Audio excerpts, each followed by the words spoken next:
Hi mga kaguruan! So I'm so happy kasi last 2 na lang So I have 50 students na pinaghihiwalay ko ang birth certificate at SF10 at yung cards nila na naka-attach para sa initial cross-checking and kung ikaw ang papalarin na ikaw ay maipadala sa division checking. So ayan nga.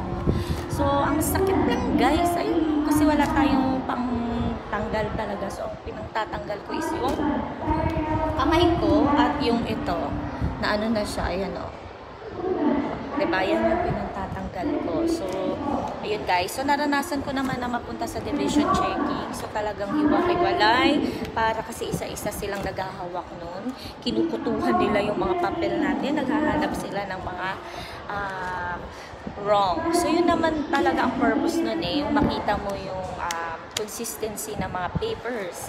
So kung hindi mo siya siseryosohin, may syempre makakarating sa itaas na hindi pa siya aakyat ang grade level ng bata na hindi makikita ang mali. So ganyan yan. Dapat ginagawa natin yan. Pero as a teacher, dapat tayo na mismo magko-cross-check na tayo sa sarili natin. Check natin para pagdating doon, hindi tayo uulit-ulit, diba?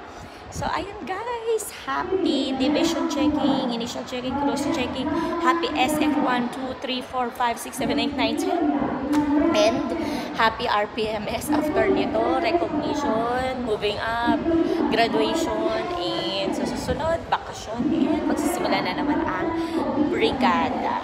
So, yun lang guys, have a happy weekend after nito. So, Friday ngayon guys.